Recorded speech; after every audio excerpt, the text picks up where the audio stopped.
আলহামদুলিল্লাহ আল্লাহ রাব্বুল ইজ্জতের দরবারে অসংখ্য শুকরিয়া এবং সুজুদ যে রব্বে কায়নাত আমাদের সকলকে মাহে রমজানের প্রথম জুমা আদায়ের লক্ষ্যে মসজিদে আসবার বসবার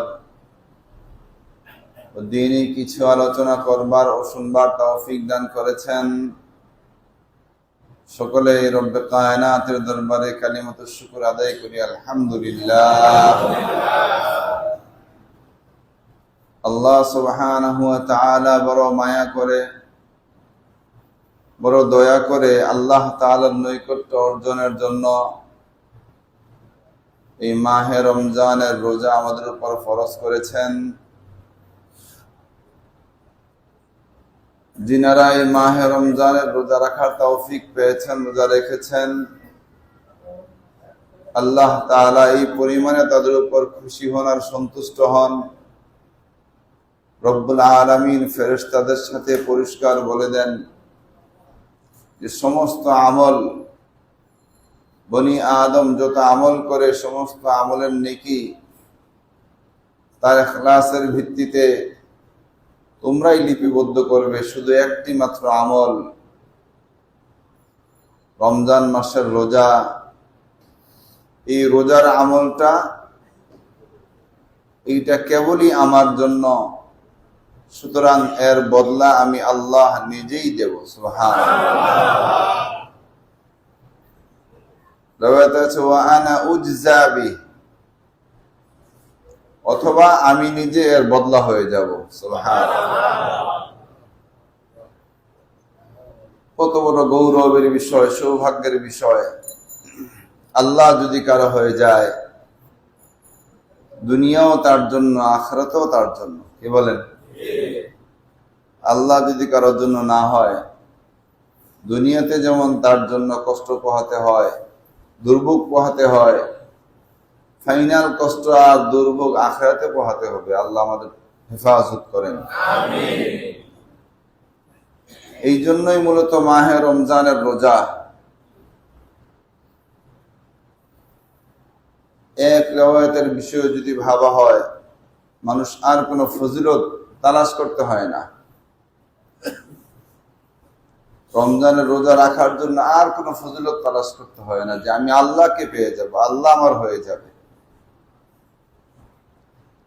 अगर तू एक रहू मेरा फलक मेरा जमी मेरी,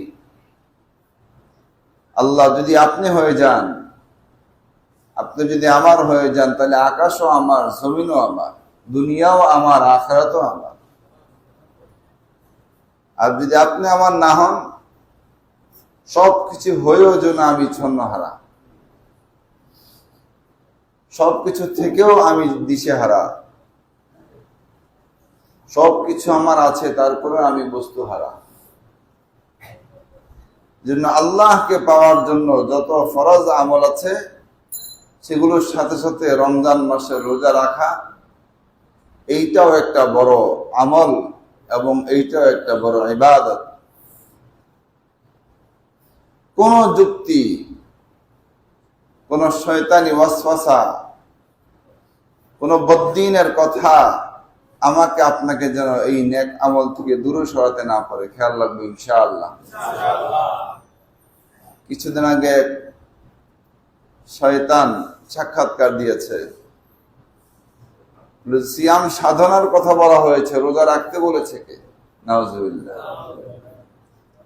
তোমার ভিতরে যে কৃমি আছে, তোমার ভিতরে যে পোকামাকড় আছে, তুমি যদি না খাও এরা তো কষ্ট পাবে। এরা যদি হাসরের ময়দানে দাঁড়িয়ে বলে যে আমাকে না খাওয়ায় রাখছে, মাখলুককে কষ্ট দিলা। শয়তান কাউকে ধরলে কিভাবে ধরে বুঝলেন তো? ওই কৃমির চিন্তা করে, ওই পোকামাকড়ের চিন্তা করে। কৃমির রিজিক দাতাকে তুমি না, আল্লাহ। পোকামাকড়ের রিজিক দাতাকে আমি না, আল্লাহ। মানে আল্লাহ কাউকে যদি গোমরা করে ফেলে, আল্লাহ কাউকে যদি পথভ্রষ্ট করে ফেলে, তাহলে সে আল্লাহর বিধান অমান্য করার জন্য যুক্তিতে আসুক চাই না আসুক, কিছু বাজে কথা বলবেই, কিছু অসৎ পথ সে অবলম্বন করবেই। মানুষকে বিভ্রান্ত করবার চেষ্টা করবেই। আল্লাহ তাআলা আমাদের সকলকে এই ধরনের বিভ্রান্তি থেকে হেফাজত করেন। আমিন।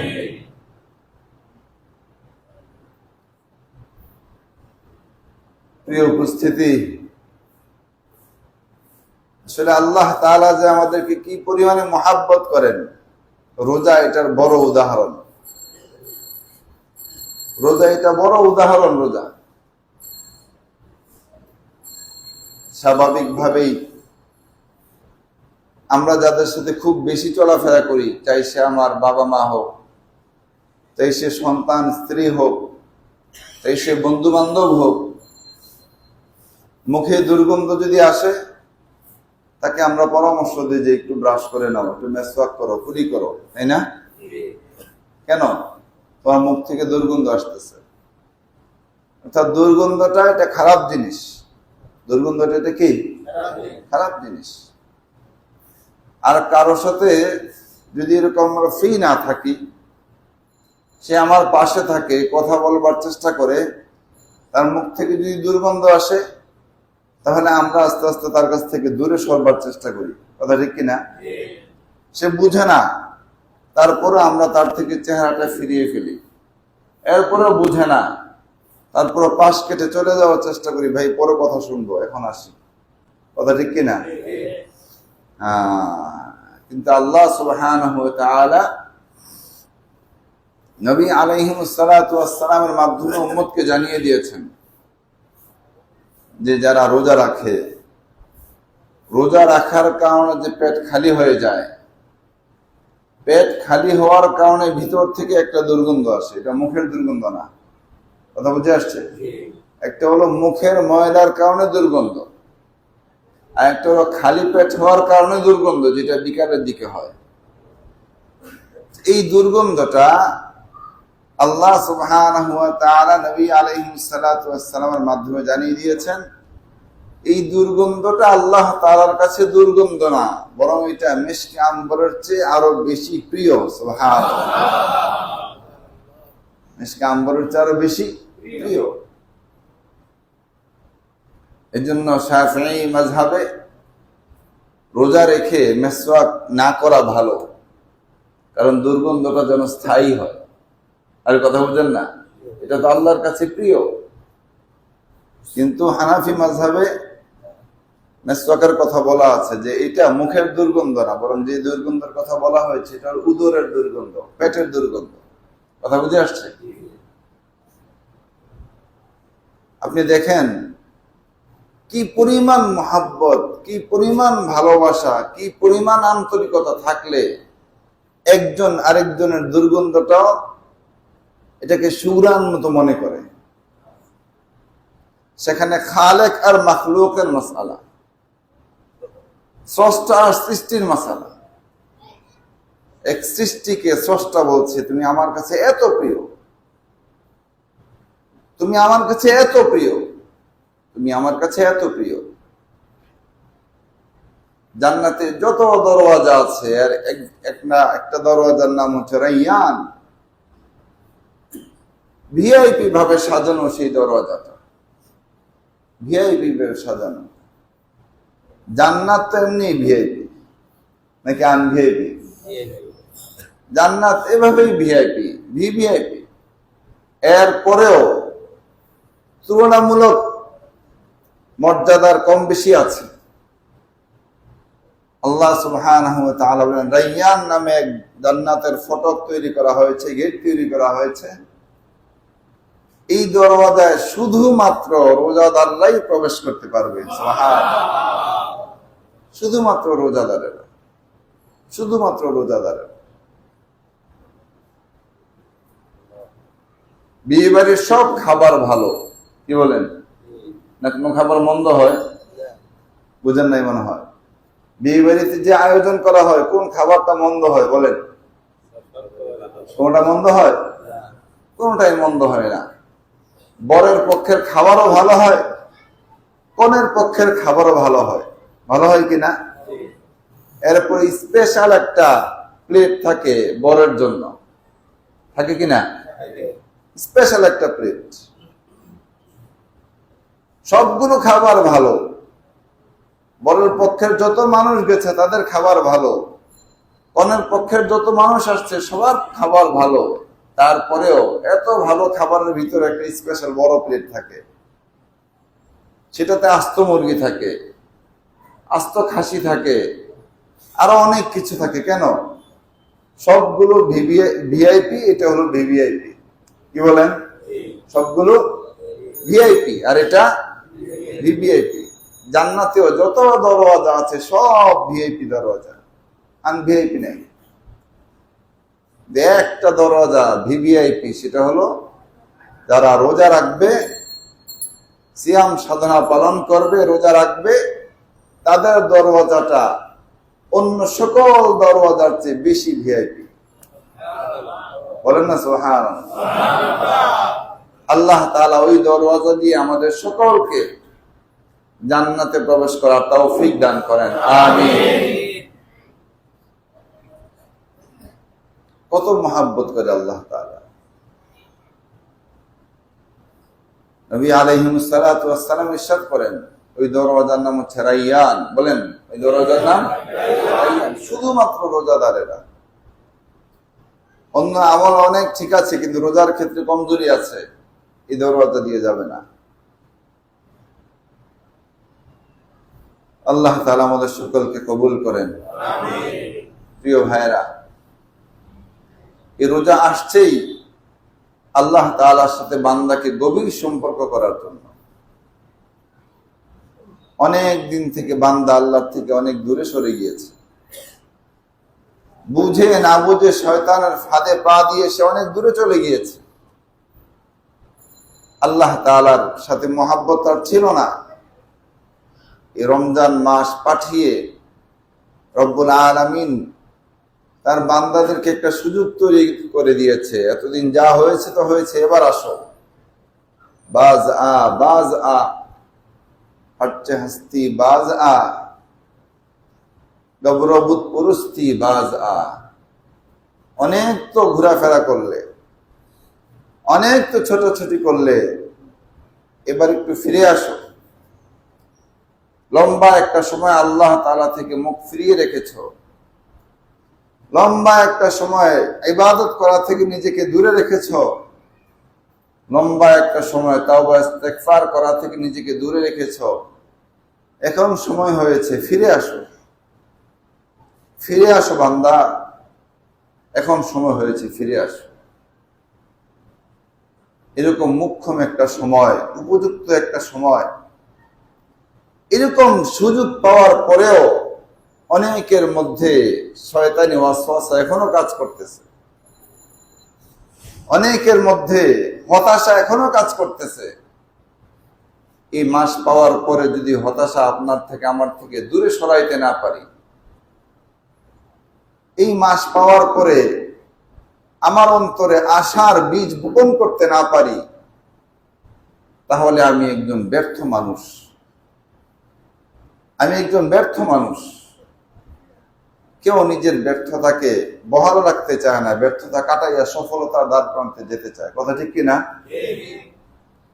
দুনিয়ায় ব্যর্থতার গ্লানি নিয়ে কেউ চলতে চায় না,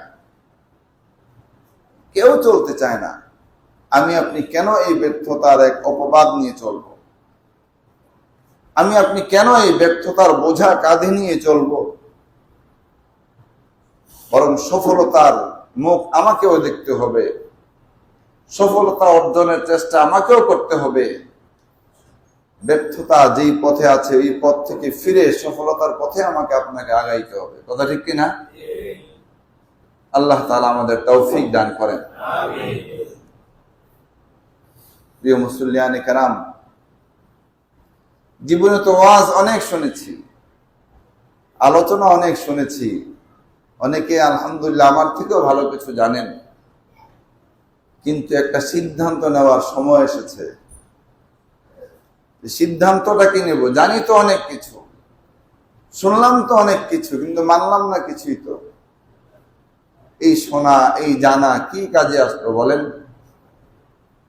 বিষ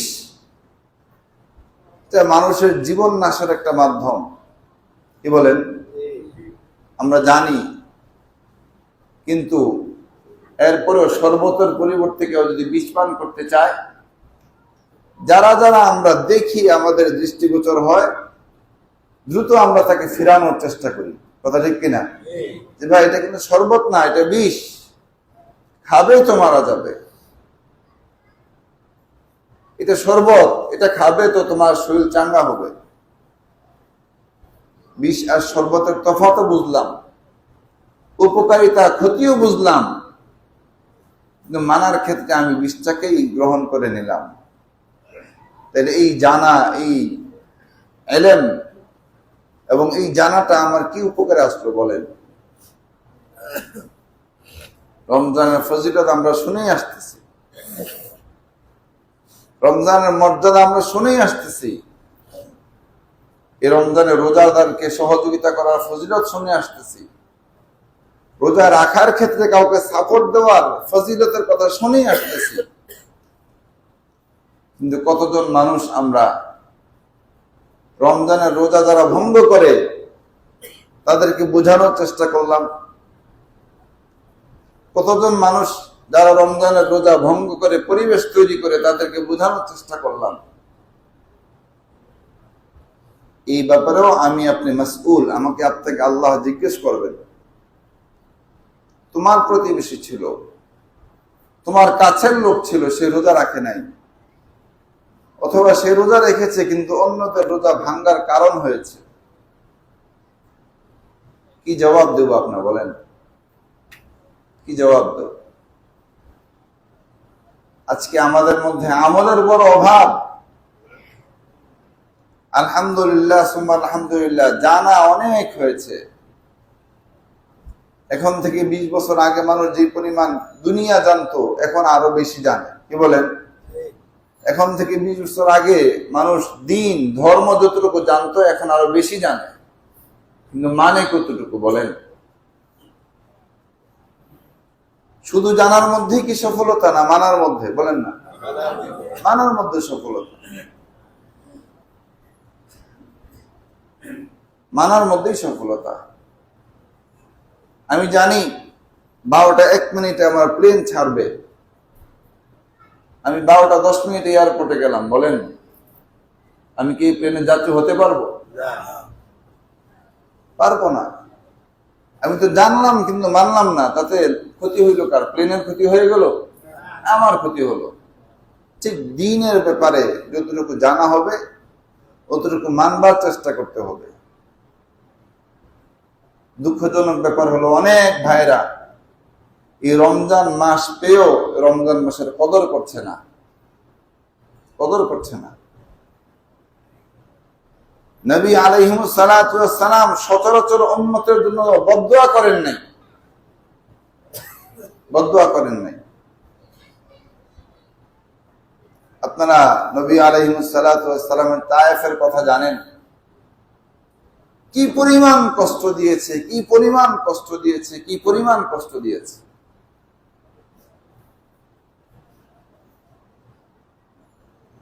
পাহাড়ে নিযুক্ত ফেরেশতারা আসছে, এসে শুধু অনুমতি চেয়েছেন, শুধু আপনি অনুমতি দেন, পাহাড়গুলোকে একত্রিত করে ফেলবো, ভিতরে যত মানুষ যত বস্তি আছে সব পিছে যাবে। সম্ভব কিনা? বলেন না, সম্ভব কিনা? সম্ভব। পাহাড় তো এমনি এমনি দাঁড়ায় রয়ে নাই, আল্লাহ তাআলাই দাঁড় করে রেখেছেন। এবং এই পাহাড় থাকবেও না কিয়ামতের সময়। এই মজবুত পাহাড়গুলো ধুলিত তুলার মতো এভাবে উঠতে থাকবে, ধুলিত তুলার মতো উঠতে থাকবে। দেখতেছি যত ভারী, আল্লাহর কাছে এটা অত হালকা। নবী আলাইহিস সালাতু ওয়াস সালামের কাছে এসে ফেরেশতারা বললেন, একটু অনুমতি দেন, পাহাড়গুলো একসাথে করে পিষে ফেলব। নবী আলাইহিস সালাতু ওয়াস সালাম কি দোয়া করলেন? আল্লাহ ওরা বুঝে নাই, ওদেরকে ক্ষমা করে দেওয়া হোক। সুবহানাল্লাহ। আম্মা জানা আয়েশা রাদিয়াল্লাহু তাআলা আনহা একসময় নবী আলাইহিস সালাতু ওয়াস সালামকে গোসল করায় দিলেন।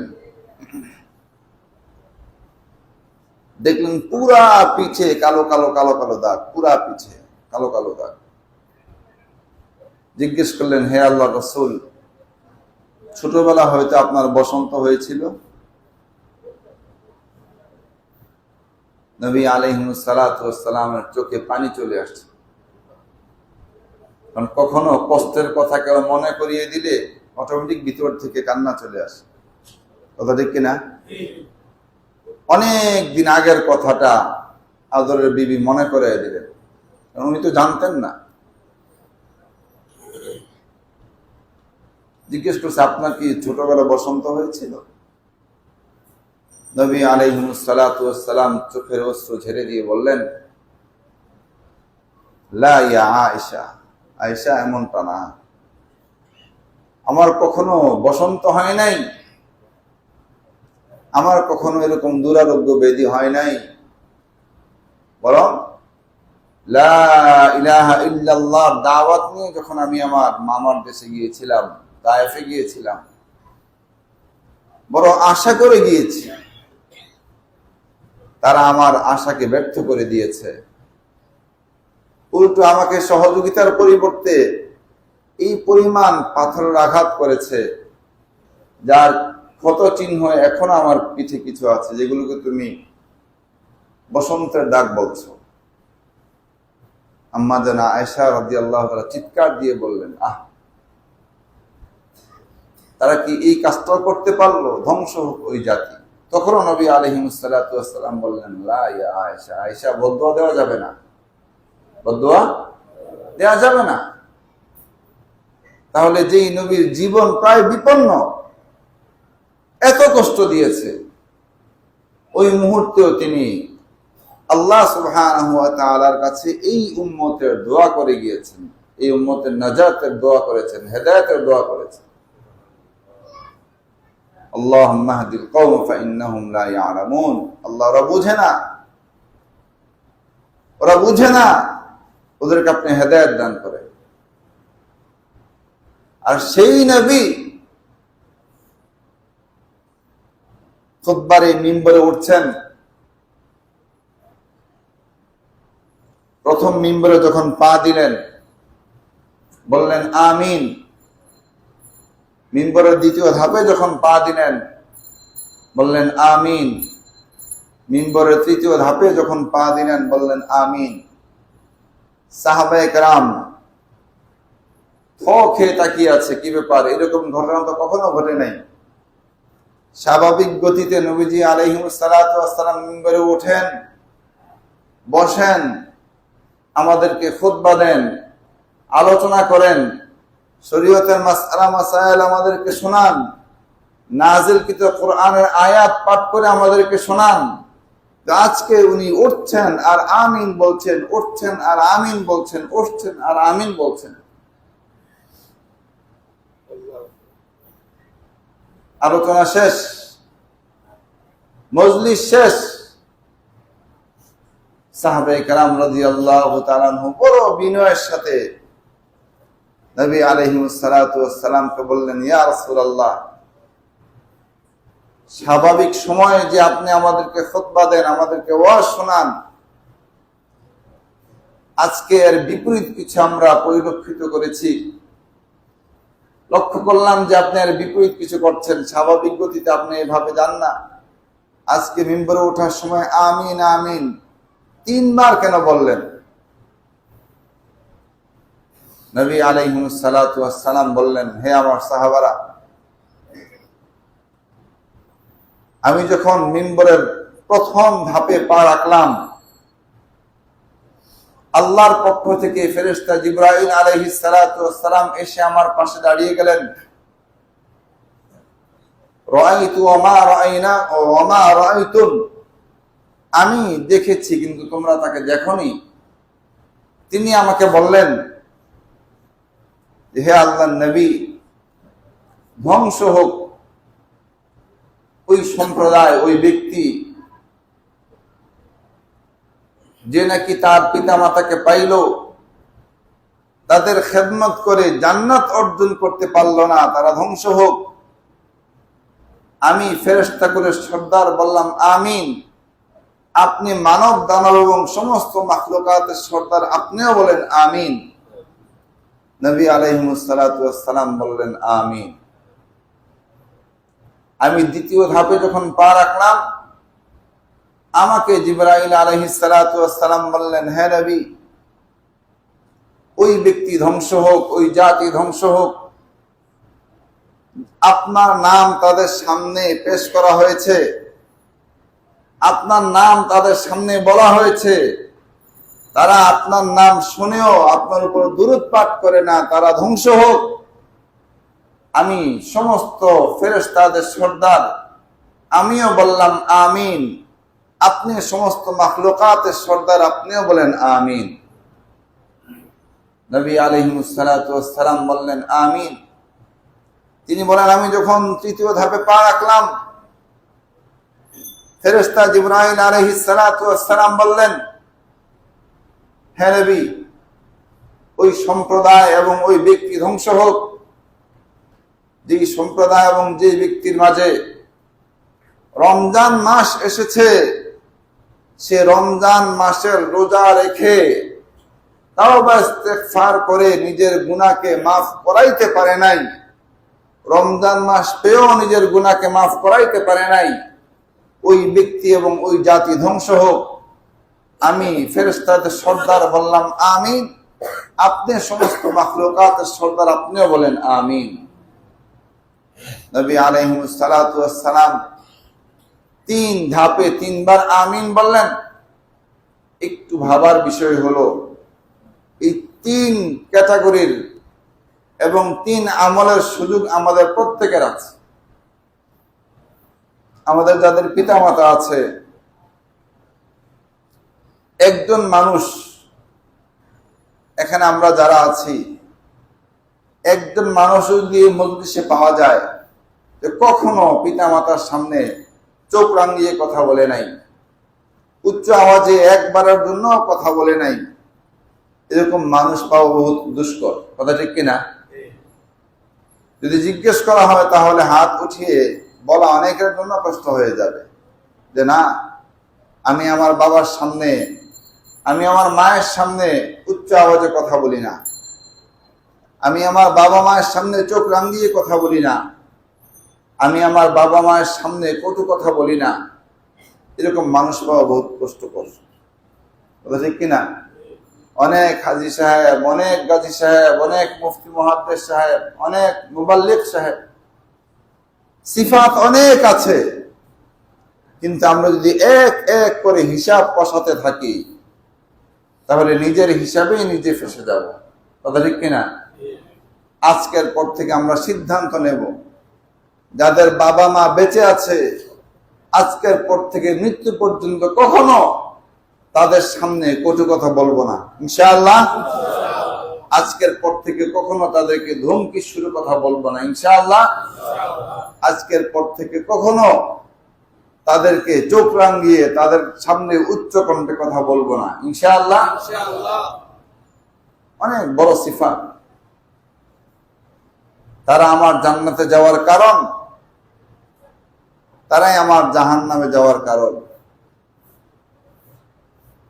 তারাই কারণ। এই জন্য নিজের হাতে নিজের জান্নাতকে নষ্ট করা উচিত হবে না। নিজের হাতে নিজের জান্নাতকে নষ্ট করা উচিত হবে না, বুদ্ধিমানের কাজ হবে না।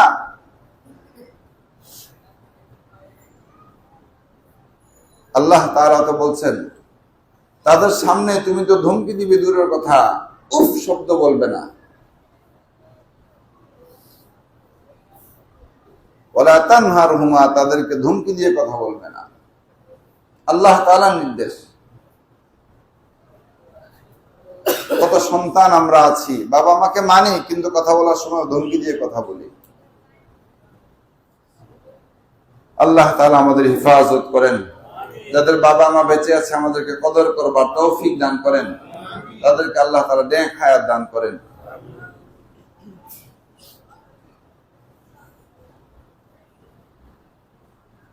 রমজান মাস পেয়েও আমরা রমজানের কদর করতে পারি না, নিজের গুনাহকে ক্ষমা করাইতে পারি না। হযরত আবু উমামা আল বাহিলি রাদিয়াল্লাহু তাআলা আনহুর এক রিওয়ায়াত, রাসূলুল্লাহ সাল্লাল্লাহু আলাইহি ওয়াসাল্লাম ইরশাদ করেন, عن أبي أمامة الباهلي رضي الله تعالى عنه قال قال رسول الله صلى الله عليه وسلم بين أنا نائم أتاني رجلان فأخذ بضبعي فأتيا بي جبلا وارا فقال اصعد فقلت إني لا أطيقه فقال إنا سنسهله لك فصعدت حتى إذا كنت في سواء الجبل إذا بأصوات شديدة قلت ما هذه الأصوات قالوا هذا ضواء أهل النار ثم انطلق بي فإذا أنا بقوم معلقين بعراقيبهم مشتقة أشداقهم تسيل أشداقهم دما قال قلت من هؤلاء قال الذين يفطرون قبل تحية صومهم হযরত আবু উমামা আল বাহিরি রাদিয়াল্লাহু তাআলা আনহু বলেন, একবার নবী আলাইহিস সালাতু ওয়াস সালাম আমাদেরকে শোনালেন যে একবার আমি ঘুমে স্বপ্ন দেখলাম দুই ব্যক্তি আমার কাছে আসলো। কয় ব্যক্তি? দুই ব্যক্তি আমার কাছে আসলো, এসে আমার দুই বাহু ধরে উঠালো। দুইজন আমার দুই বাহু ধরে এভাবে উঠালো, উঠে আমাকে এক দুর্গম পাহাড়ের কাছে নিয়ে গেল। কোথায় নিয়ে গেল? এক দুর্গম খাড়া পাহাড়ের কাছে নিয়ে গেল। নিয়ে আমাকে বলল, ইসআদ, আপনি পাহাড়ে আরোহণ করুন। নবী আলাইহিস সালাতু ওয়াস সালাম বললেন, এই দুর্গম পাহাড়ে আরোহণ করা আমার জন্য সম্ভব না, আমার জন্য সম্ভব না। ওরা দুজন আমাকে বললেন, আমরা উভয়ে আপনাকে পাহাড়ে আরোহণ করতে সহায়তা করব।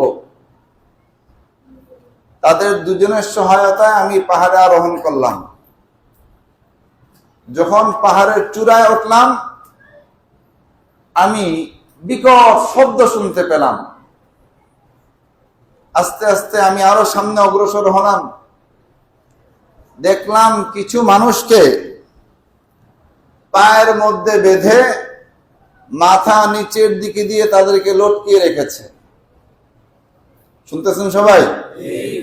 কিছু মানুষকে পায়ের মধ্যে বেঁধে উপরে টানিয়ে মাথা নিচের দিকে করে লটকিয়ে রেখেছে, আর তাদের দুই ঠোঁটের মাঝখানে এই চোয়ালগুলোকে করাত দিয়ে কাটতেছে। কি করতেছে? করাত দিয়ে কাটতেছে, আর রক্তগুলো মাথা বেয়ে বেয়ে নিচের দিকে পড়তেছে। রক্তগুলো চেহারা মাথা বেয়ে বেয়ে নিচের দিকে পড়তেছে, আর তারা চিৎকার করছে। আমি জিজ্ঞেস করলাম, এরা কারা? এরকম নির্মম শাস্তি কেন? বলল, এরা দুজন বলল, এরা হচ্ছে ওই ব্যক্তি যারা নাকি রমজান মাস পাওয়ার পরে শরঈ কোনো ওযর ছাড়া তারা নিজেদের রোজাকে ভেঙে ফেলেছে, তাদের জন্য এই শাস্তি। নাউযুবিল্লাহ মিন যালিক। তাদের জন্য এই শাস্তি। প্রিয় মুসলিয়ানে কেরাম, যে রোজার বদলা আল্লাহ তাআলা সহস্তে দান করবেন, অথবা আল্লাহ তাআলাই তার বদলা হয়ে যাবেন, একই রোজা ভঙ্গ করার একটা শাস্তি হলো তাকে এভাবে জাহান্নামে উল্টো করে ঝুলিয়ে, যেই মুখ দিয়ে তারা রমজানের পবিত্রতা নষ্ট করেছে, রোজাকে ভঙ্গ করেছে, তাদের এই স্বাদ আস্বাদন করাবেন সেদিন। আল্লাহ আমাদের সকলকে হেফাজত করেন। প্রিয় বন্ধুগণ, সকলের প্রতি একেবারে বিনয়ের সাথে আরজ, কখনো কখনো আপনার অর্থ উপার্জন কম হবে, কখনো বেশি হবে, এইটাই দুনিয়ার নিয়ম। এক সময় আপনি সুস্থ থাকবেন, আর এক সময় অসুস্থ থাকবেন। এক সময় ছোট ছিলেন, পরে যৌবন কালে পৌঁছলেন, এরপরে আবার বৃদ্ধ হয়ে যাচ্ছেন। এইটাই দুনিয়ার নিয়ম। ইনকামের ক্ষেত্রে এরকমই হবে, কখনো একটু বেশি হবে, কখনো কম হবে। কিন্তু ইনকামের জন্য আল্লাহর বিধানকে লঙ্ঘন করা, এটা কখনো বুদ্ধিমানের কাজ না।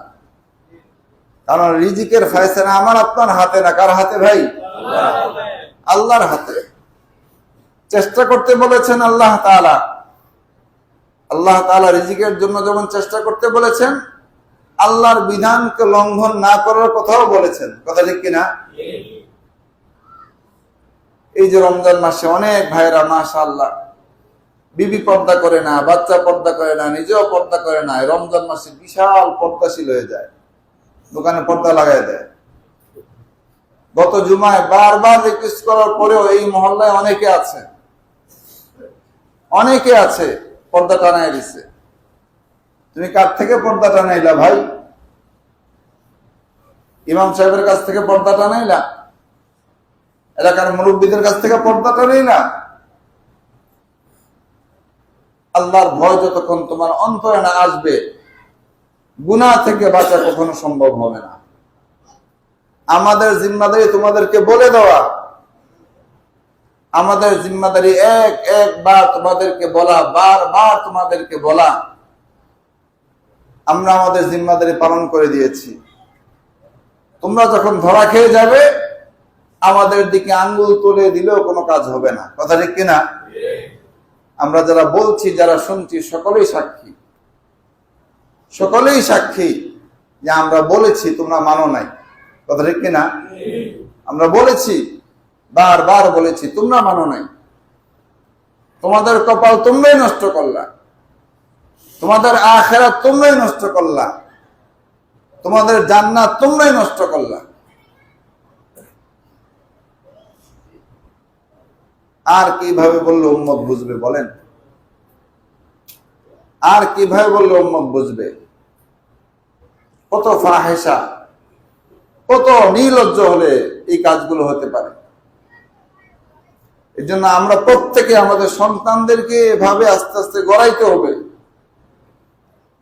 ইসলামের ছোট থেকে ছোট কোনো বিধান যেন তারা লঙ্ঘন না করে। কিছুদিন আগে আপনারা দেখেছেন, আমাদের স্বরাষ্ট্র উপদেষ্টা বলেছিলেন প্রকাশ্যে ধূমপান না করার জন্য, রমজানের পবিত্রতা বজায় রাখতে। হ্যাঁ, এর বিরুদ্ধে কোনো না কোনো বাবার মেয়ে, কোনো না কোনো মায়ের মেয়ে প্রকাশ্যে আগুন জ্বালিয়ে সেখানে তারা দিনের বেলা, রমজানের দিনের বেলা সিগারেট পান করেছে। সোশ্যাল মিডিয়া আপনারা দেখেছেন। বলেন, এই যে সে একটা বক্তব্যকে ছোট করার জন্য, অসম্মান করার জন্য এই কাজটা যে করেছে, আমার তো মনে হয় সে যদি প্রকাশ্য তওবা না করে, আল্লাহ সুবহানাহু ওয়া তাআলা তাকে ক্ষমা করবেন না। কথা ঠিক কিনা?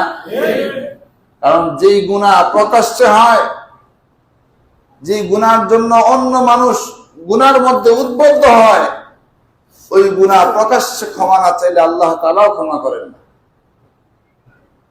তালাশ করে দেখেন, তারাও কোনো না কোনো মুসলিম বাবার সন্তান, তারাও কোনো না কোনো মুসলিম মায়ের সন্তান। একদিনে এই বাচ্চাটা এই পর্যায়ে যায় নাই। একদিনে গেছে? একদিনে যায় নাই। উচ্চ শিক্ষিত করবে, দিয়ে দিছে কোথাও, কার সাথে দিন কাটছে, কার সাথে রাত কাটছে, কার সাথে সকাল, কোন পরিবেশে বিকাল, কোনো খবর নাই।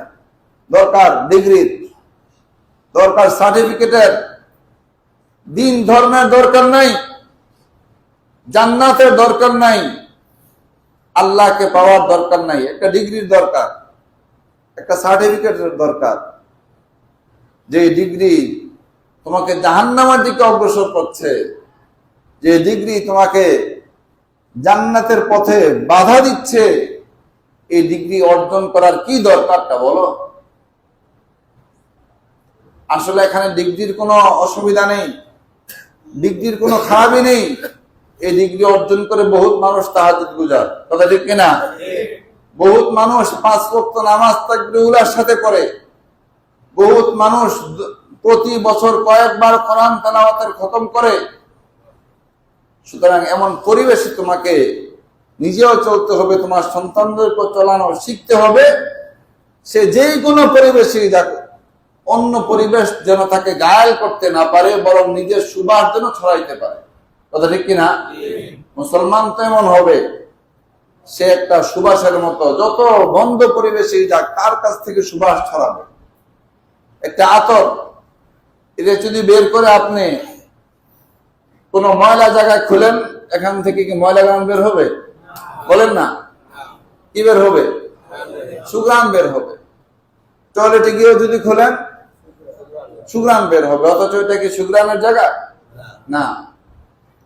এই জন্য নিজেকে আগে পবিত্র করতে হবে, নিজের আত্মাকে পবিত্র করতে হবে, তাহলে আপনি যেখানে যাবেন আপনার থেকে পবিত্রতা ছড়াবে, কথা ঠিক কিনা? বড় দুঃখজনক বিষয়, বারবার আমরা স্লোগান শুনি, দেশ আবার স্বাধীন হয়েছে, আবার স্বাধীন হয়েছে। ভুয়া কথা, একেবারে ভুয়া কথা। মুসলমানের দেশে এখনো আল্লাহ এবং নবীকে কটূক্তি করে মানুষ দিব্যি চলতেছে, কোনো আইন পাস হচ্ছে না, কথা ঠিক কিনা?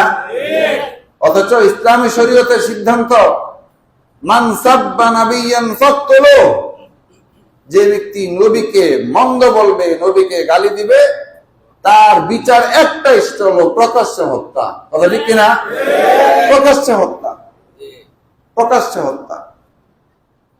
এটা আজকে নতুন সিদ্ধান্ত না, নবী আলাইহিস সালাতু ওয়াস সালাম এই সিদ্ধান্ত দিয়েছেন। কাব ইবনে আশরাফ এক ইহুদি বড় আলেম ছিল, পণ্ডিত, বড় পয়সাওয়ালা। স্বাভাবিকভাবে পয়সাওয়ালাদের গরম একটু বেশি থাকে, কথা ঠিক কিনা? আবার অনেক পয়সাওয়ালারা যত পয়সা হবে আল্লাহর কাছে অত বেশি নমনীয় হবে, আল্লাহ এটা আপনার দেওয়া, আমার কিছু না, কথা ঠিক কিনা? একে তো হলো পয়সা অনেক, আবার সর্দার মুহাম্মদ রাসূলুল্লাহ সাল্লাল্লাহু আলাইহি ওয়াসাল্লামকে বারবার গালি দিচ্ছিল। একটা সময় নবী আলাইহিস সালাতু ওয়াস সালাম দেখলেন যে না, বারবার যেহেতু মন্দটা চলতেছে, হেদায়েত করার সম্ভাবনা নাই। মসজিদে নববীতে নবী আলাইহিস সালাতু ওয়াস সালাম ঘোষণা দিলেন, কাব ইবনে আশরাফকে কে হত্যা করতে পারবে? তাইলে নবী আলাইহিস সালাতু ওয়াস সালামকে যারা গালি দিবে, এদের ফয়সালা কি? ক্ষমা করে দেওয়া না হত্যা? বলেন না, ক্ষমা করে দেওয়া না হত্যা? হত্যা। এটা আমরা কার্যকর করব না, আমরা সহযোগিতা করব, সরকার প্রধান কার্যকর করবে, কথা ঠিক কিনা? কাব ইবনে আশরাফ, লম্বা ঘটনা। নবী আলাইহিস সালাতু ওয়াস সালামের সিদ্ধান্ত দেওয়ার পরে 4 জন সাহাবীর একটা টিম গেলেন এবং বড় সুকৌশলে তাকে হত্যাও করে ফেলেছে। এবং এই 4 জন টিম যে যাচ্ছিল কাব ইবনে আশরাফকে হত্যা করার জন্য, নবী আলাইহিস সালাতু ওয়াস সালাম মদিনার দক্ষিণে অনেক দূর পর্যন্ত এই দলটাকে আগায় দিয়ে আসছে। এই কথা বুঝে আসছে? এটা নিন্দনীয় না, বরং প্রশংসনীয় কাজ। আল্লাহ, নবী এবং ইসলামের যে কোনো বিধানের বিরুদ্ধে কেউ যদি অবস্থান করে, তার সিদ্ধান্ত একটাই, সেটা হলো তাকে হত্যা করা। কি করা? সে যত বড় পণ্ডিত হোক, যত বড় ক্ষমতাধর হোক, যত বড় সেলিব্রিটি হোক না কেন, ইসলামের সিদ্ধান্ত একটাই, তাকে হত্যা করা। তাকে কোনোভাবেই মাফ করার সুযোগ নেই। এই জন্য ভাই, আমাদের সমাজে অনেকে সুশীল যারা আছে, এই যে একটা ঘটনা ঘটলো, আসলে বিচক্ষণতার বড় অভাব।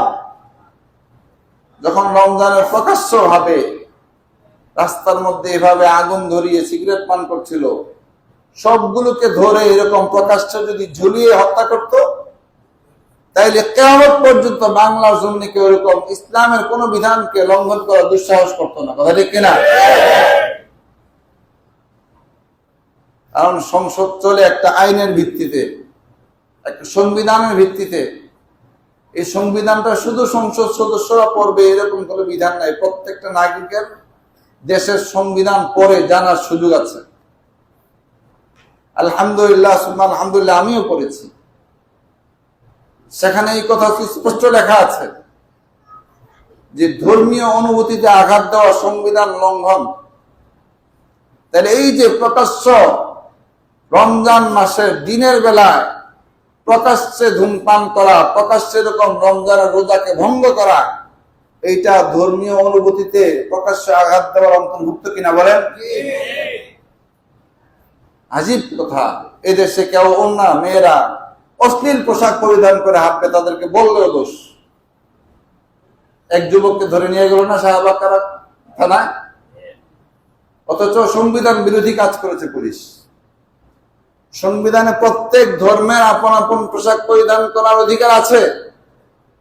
এরপরেও বাংলাদেশে যে সংবিধান আছে, এই সংবিধানে একটা অনুচ্ছেদে লেখা আছে যে পোশাক পরিধান করবে শালীন পোশাক। বলেন না, পোশাকের ক্ষেত্রে কি করবে? পোশাকের ক্ষেত্রে শালীন পোশাক। আমাদের বাংলাদেশে পোশাকের ক্ষেত্রে শালীন পোশাক, প্যান্ট শার্ট, মেয়েদের ক্ষেত্রে গেঞ্জি আর ওড়না ছাড়া এই পোশাককে শালীন পোশাক বলে না। কথা ঠিক কিনা? এটাকে শালীন পোশাক বলে না। যেই পরিবেশে যেই পোশাককে শালীন পোশাক বলে, ওই পরিবেশে ওই পোশাককে শালীন পোশাক বলতে হবে। কোন কোন দেশে সব খুলে ফেললেও অসুবিধা নাই, না আমাদের দেশের পরিবেশ এরকম না। এটা কেন হলো ভাই? এটা আমার কারণে আপনার কারণে হয়েছে, আমার কারণে আপনার কারণে হয়েছে। আমি একদিকে লঙ্ঘন করি, এটার প্রভাব অন্যদিকে পড়ে। সর্বশেষ সকলের কাছে আজকের আবার অনুরোধ, বিশেষ করে যারা দিনের বেলা পর্দা টানাইয়া দোকানে অন্যদেরকে রোজা ভঙ্গ করার ক্ষেত্রে সহযোগিতা করেন, আল্লাহর শাস্তিকে ভয় করুন, আল্লাহর শাস্তিকে ভয় করুন, আল্লাহর শাস্তিকে ভয় করুন। আমরা যে আপনার সহযোগী, আমরা আপনার আপনজন, আমরা আপনাকে জাহান্নামে আগুন থেকে বাঁচানোর বার্তা দিচ্ছি। আমাদের কথাকেও আপনারা মানার চেষ্টা করুন। আল্লাহ সুবহানাহু ওয়া তাআলা আমাদের সকলকে এই কথাগুলো বুঝে আমল করবার তৌফিক দান করুন। ওয়া মা আলাইনা